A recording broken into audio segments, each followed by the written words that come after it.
dentro desse assunto, escatologia, nós vamos hoje abordar a respeito das 70 semanas de Daniel, irmãos. Não são as 7 semanas, não, são as 70, tá? No boletim está 7, mas são 70. Esse estudo talvez seja a parte mais complicada de se entender escatologia bíblica. Primeiro, porque exige um conhecimento um pouco amplo do assunto. E depois também, para entender bem esse assunto, a pessoa tem que ser muito boa de matemática, porque exige muito cálculo.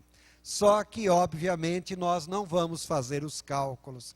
Aqui eu vou tentar fazer resumido e já dar o resultado mastigadinho para vocês. Porque se formos fazer os cálculos, só de cálculo aqui deixa muito aluno de seminário completamente pirado quando vai estudar esse assunto. Irmãos, eu convidaria a todos, primeiramente, abram as suas Bíblias, ou nós vamos ver na própria transparência, a leitura do texto bíblico do livro do profeta Daniel, capítulo 7, verso 24 a 27. Gostaria de esclarecer que eu vou fazer a leitura na Bíblia versão Almeida, atualizada, porque o texto fica mais enfático na versão Almeida. Na NVI, as palavras são um pouquinho diferentes, mas o sentido é o mesmo. Então vejamos, Daniel capítulo 9, verso 24. Começa dizendo o texto: 70 semanas estão determinadas sobre o teu povo e sobre a tua santa cidade, para fazer cessar a transgressão, para dar fim aos pecados, para expiar a iniquidade, para trazer a justiça eterna, para selar a visão e a profecia, e para ungir o santo dos santos. Reparem aí que são apresentados 6 tópicos que formam a finalidade ou objetivo das 70 semanas. O verso seguinte: sabe e entende, desde a saída da ordem para restaurar e para edificar Jerusalém, aí está identificar, mas é edificar Jerusalém, até ungido ao príncipe 7 semanas e 62 semanas. As praças e as circunvalações se reedificarão, mas em tempos angustiosos. Depois das 62 semanas, entendam aqui que são 7 semanas mais 62, depois das 62 semanas, na realidade são 69. Será morto o ungido e já não estará. E o povo de um príncipe que há de vir destruirá a cidade e o santuário. E o seu fim, o fim do povo, será num dilúvio. E até o fim haverá guerra, desolações estão determinadas. Ele aí é o príncipe que há de vir.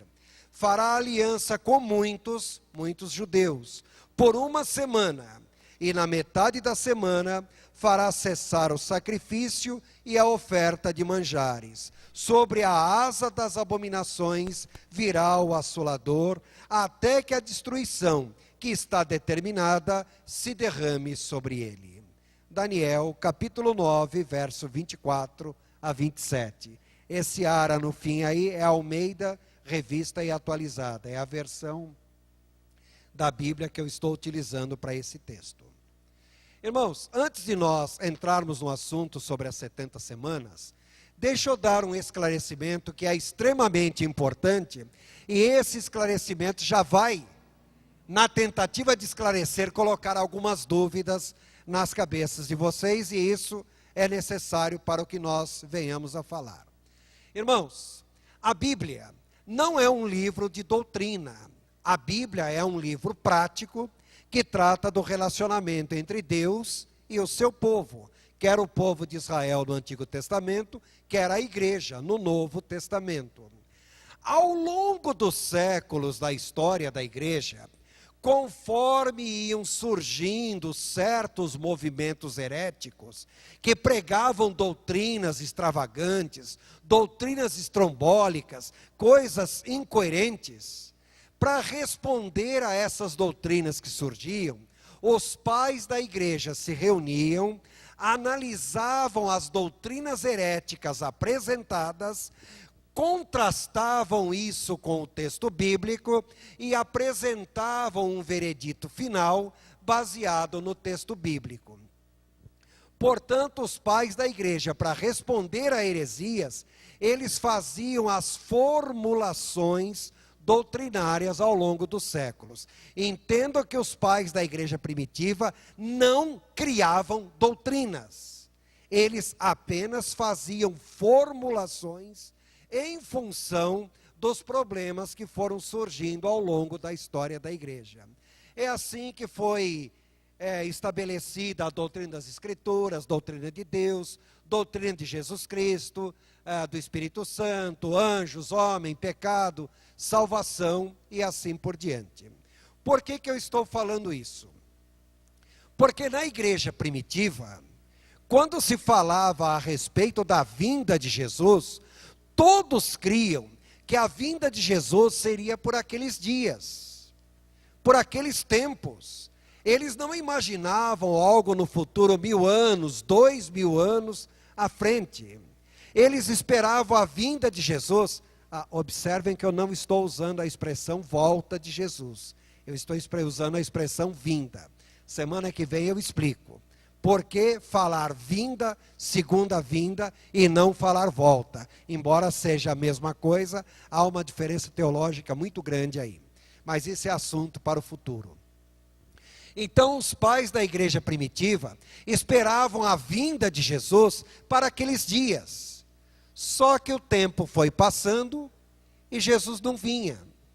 O tempo passando, aí começaram a surgir doutrinas, algumas das quais heréticas, outras não heréticas, no entanto, um tanto quanto exageradas.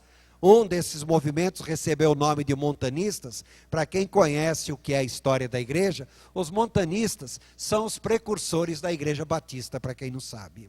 Então eles começavam a pregar que Jesus viria, que a Nova Jerusalém seria estabelecida numa cidade onde hoje é a Turquia. Os pais da igreja se reuniram para analisar o assunto.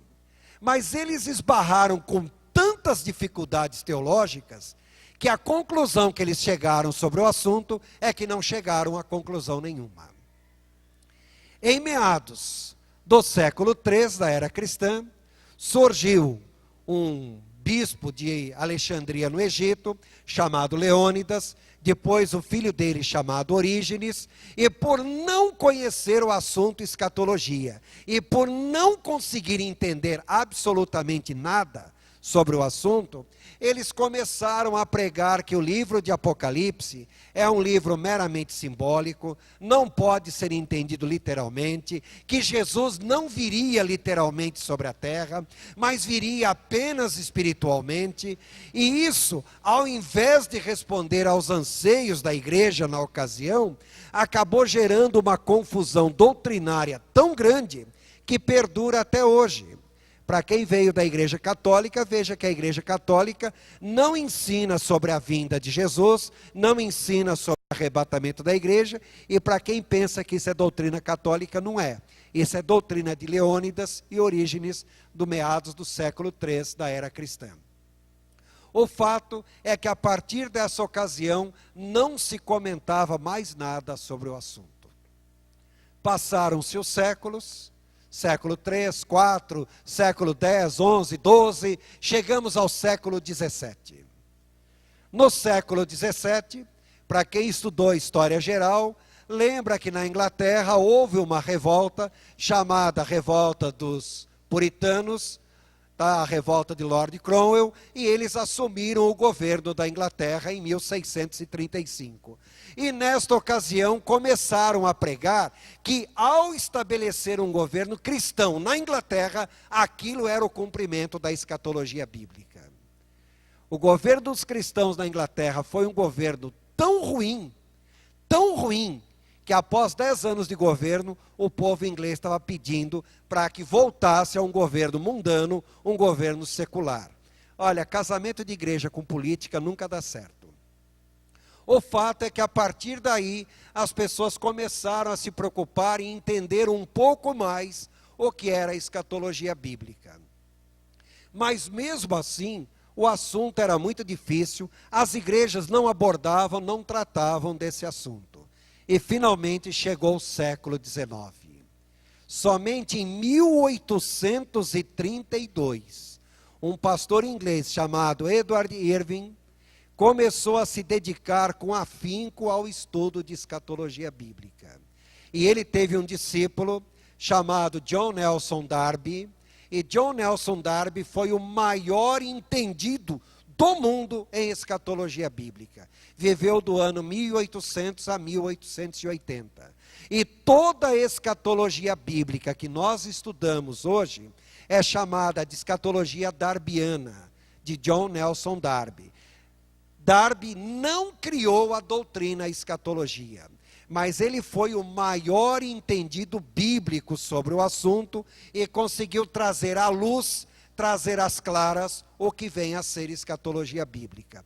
Portanto, esse assunto, escatologia, tem menos de 200 anos na história da igreja que é estudado. Reparem que em termos proféticos, 200 anos é um período de tempo muito curto. O próprio livro de Daniel diz que essas palavras estão seladas e fechadas até o tempo do fim. Somente no tempo do fim, os homens entenderiam as profecias de Daniel. E nós estamos no tempo do fim. Agora é bem mais fácil de entender isso. E como não podia deixar de ser, o livro de Daniel tem algumas coisas, das quais há 70 semanas, que se tornam um tanto quanto difíceis de serem entendidas, e por isso hoje nós vamos abordar esse assunto. Bom, para quem tem o esboço, reparem que logo no primeiro tópico analisado aí tem, analisando a profecia das 70 semanas. Então eu gostaria de deixar bem claro com vocês alguma coisa. Em primeiro lugar, irmãos, todo mundo fala sobre as 70 semanas de Daniel. O profeta Daniel, ele estava orando a Deus e falando: Senhor, nesta ocasião o povo de Israel estava cativo na Babilônia. E isso, no ano 538 a.C., ele orando, ele falava: Senhor, o Senhor disse, através do profeta Jeremias, que o povo de Israel iria cativo na Babilônia. Nós estamos cativos aqui. Quando que o Senhor vai restaurar o teu povo? Olha, eu sei que nós estamos aqui porque nós erramos, porque nós pecamos. E Daniel estava orando, dali a pouquinho ele olha, aparece para ele o anjo Gabriel. A palavra Gabriel em hebraico quer dizer pura e simplesmente assistente de Deus, ou na face de Deus. Para quem não sabe, o anjo Gabriel é o secretário executivo de Deus. Ele é o anjo que assiste diretamente na presença de Deus. Ele não apenas é o secretário, como é o secretário executivo. Ele sai para realizar certas obras que Deus assim ordena. E Gabriel diz para ele: Daniel, quando você propôs no seu coração a começar a orar, eu já saí para trazer a resposta para você. E sabe e entende, 70 semanas estão determinadas. Então observe que a profecia não é de Daniel, a profecia é de Gabriel. Quem profetizou isso foi o anjo Gabriel, não foi o profeta Daniel. O profeta Daniel apenas registrou, por escrito no texto bíblico, as palavras do anjo, mas quem falou foi o próprio anjo Gabriel. Então a primeira coisa que eu gostaria que vocês entendessem, que esse termo, as 70 semanas de Daniel, é um termo impróprio. Seriam as 70 semanas profetizadas pelo anjo Gabriel. E repare que ele continua dizendo, 70 semanas estão determinadas. Elas vão acontecer. Nada pode ser feito para impedir, porque quem determinou é o próprio Senhor, é Deus. E ele diz, estão determinadas para quem? Reparem aí no item 2, os destinatários. Essas profecias são para o povo de Daniel, ou seja, para o povo de Israel e para a cidade de Jerusalém. O texto diz, 70 semanas estão determinadas sobre o teu povo e sobre a tua santa cidade. Uma pausa extremamente importante aqui.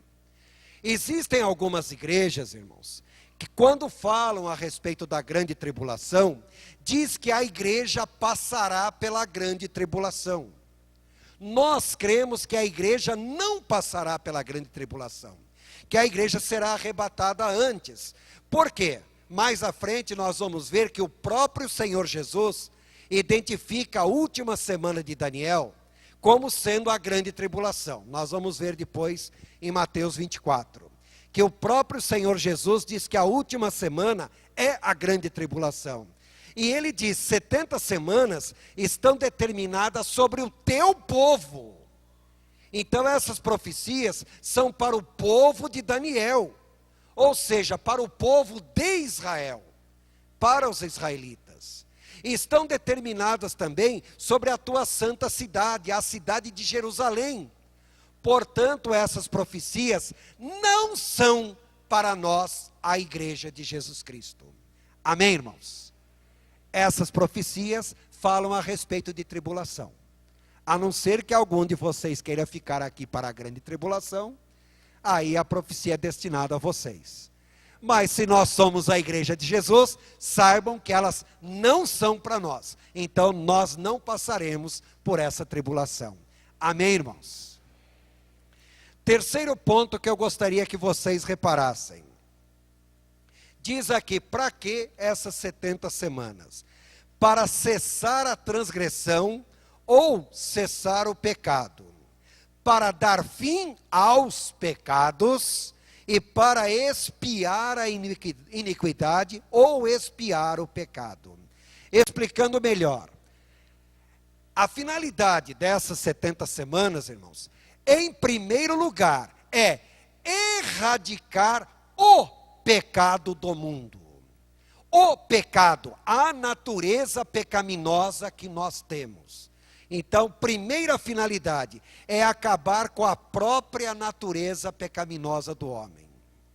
Em segundo lugar, erradicar os pecados. São os atos pecaminosos que as pessoas cometem. E em terceiro lugar, expiar o maior dos pecados que existe, que é o pecado de rejeitar Jesus como Messias, como Filho de Deus. Então, essa profecia das 70 semanas, tem por finalidade acabar com o próprio pecado no mundo, acabar com os atos pecaminosos que os homens cometem e acabar com o maior pecado que existe, que é o pecado de rejeição de Jesus como Messias. Amém, irmãos? E o texto ainda continua. Para quê? Para trazer a justiça eterna. Uma pequena pausa. Vocês creem na vinda de Jesus? Vocês sabiam que na Bíblia, irmãos, tem 333 profecias que falam da primeira vinda dele? E essas 333 profecias se cumpriram? Mas o texto bíblico tem 1527 profecias que falam da segunda vinda dele. Então a Bíblia fala muito mais da segunda vinda de Jesus do que da primeira. E o que é mais interessante de tudo é que quando Jesus vier, ele não será mais chamado Jesus. O nome dele será Jeová Tsidkenu, que em hebraico quer dizer Jeová, justiça nossa. Então, ele não será mais Jesus, será o próprio Senhor Jeová, justiça nossa. E reparem que essas profecias visam trazer a justiça eterna, justiça que somente Jesus pode trazer. Também, selar a visão e a profecia, ou seja, Jesus será o cumprimento de todas as profecias bíblicas. E, finalmente, ungir o Santo dos Santos. Quando Jesus vier, ele vai reinar em Jerusalém, diretamente no lugar do templo chamado Santo dos Santos. E Jerusalém não se chamará mais Jerusalém. Jerusalém se chamará nessa ocasião Jeová Shammah, que em hebraico quer dizer Jeová está ali. Enquanto Jesus estiver reinando, e o reino dele será eterno, Jerusalém será chamada de Jeová Shammah. Ou seja, o próprio Senhor Jeová está ali. Este é um resumo da finalidade das profecias. Acabar com o pecado, a própria natureza pecaminosa do homem, acabar com os pecados, os atos pecaminosos que nós cometemos, expiar o pecado, o maior pecado, que é o pecado de rejeitar a Cristo, trazer a justiça eterna que só existe em Cristo, selar ou completar a visão e a profecia, e finalmente ungir o Santo dos Santos. Estas são as seis objetivos básicos das 70 semanas de Daniel. Amém, irmãos? Está claro até aí?